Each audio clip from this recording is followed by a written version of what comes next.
आदमी रहता है टोपी वाला। और एक बंदर की कहानी सुनाती हूँ। एक आदमी रहता है तो वो अपनी टोकरी में टोपियां डालकर गाँव गाँव में बेचता है। टोपी जानते हो ना, कहाँ पे लगाते हैं टोपी? सिर पे लगाते हैं। तो एक आदमी अपनी टोकरी के अंदर टोपियां डाल के गाँव गाँव में बेचने के लिए जाता है। तो एक गाँव में जाता है तो एक गाँव में जाता है तो चलते चलते परेशान हो जाता है, थक जाता है।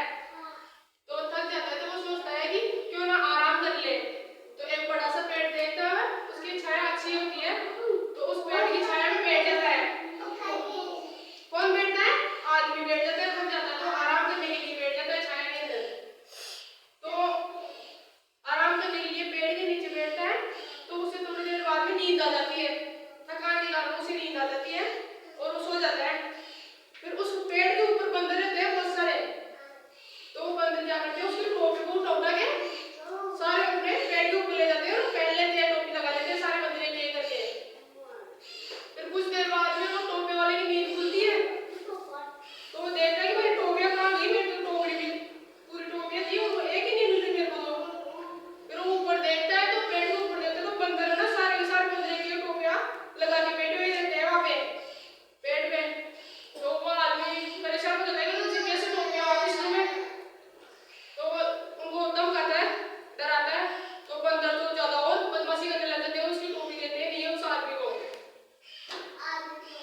हाँ, वो टोपी बेचने वाला होता है ना, उसको बंदर वापस उसकी टोपियां देते ही नहीं है। फिर वो परेशान होकर बैठ जाता है। फिर गुस्से के अंदर वो आदमी जो अपने सिर पे टोपी लगाए रहता है ना, वो अपनी टोपी को उतार के फेंक देता है नीचे। कौन फेंकता है? टोपी वाला अपनी टोपी को सिर से उतार के फेंक देता है नीचे। तो सभी बंदर उसकी नकल करते हैं। बंदर नकलची बंदर होते हैं ना, तो सारे बंदर अपनी टोपी को पेड़ से, जैसे वो आदमी अपनी टोपी को सिर से नीचे गिरता है तो सभी बंदर एक एक करके पेड़ से नीचे आ जाते हैं और अपनी टोपी को फेंक देते हैं वो भी नीचे। तो टोपी वाला अपनी टोपी को इकट्ठा कर लेता है और अपनी टोकरी में डाल लेता है और वो खुश हो जाता है कि मेरे को तो मेरी टोपियां वापस मिल गई। ऐसे करके वो खुश हो जाता है और वो अपनी टोपियों को टोकरी में डाल के दूसरे गांव में बेचने के लिए चला जाता है। तो इस कहानी से हमें ये शिक्षा मिलती है कि विपत्ति के समय हमें धीरज रखना चाहिए, धैर्य रखना चाहिए। बड़े से बड़े विपत्ति आ जाए तो उसमें भी हमें धीरज रखना चाहिए ना।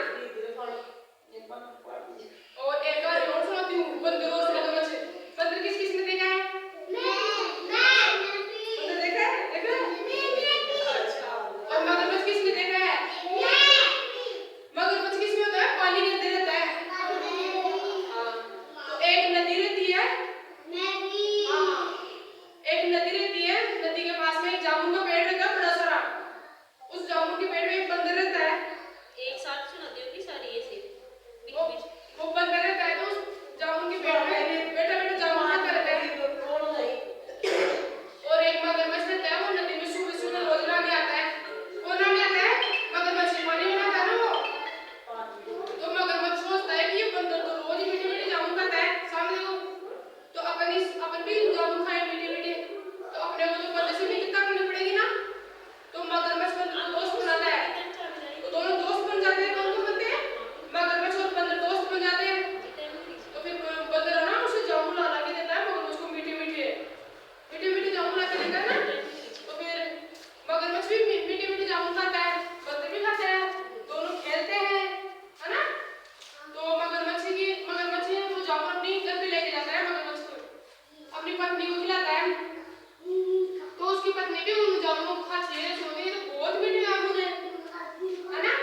तो उसकी पत्नी ऐसे बोलती है, आप रोज इतने मीठे मीठे जामुन लेके आते हो ना अपने मित्र से। मित्र कौन था? बंदर।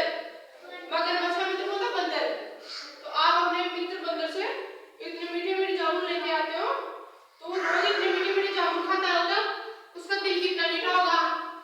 तो मेरे को उसका दिल चाहिए खाने के लिए। बंदर का दिल चाहिए क्योंकि वो जामुन मीठे मीठे खाता है इसलिए। तो मगरमच्छ सोचता है, उसे मना करता है कि वो मेरा मित्र है, मैं उसका दिल नहीं ला के दे सकता। तो वो मानती नहीं मगरमच्छ की पत्नी। तो फिर वो सोचता है, करता हूँ मैं कोशिश।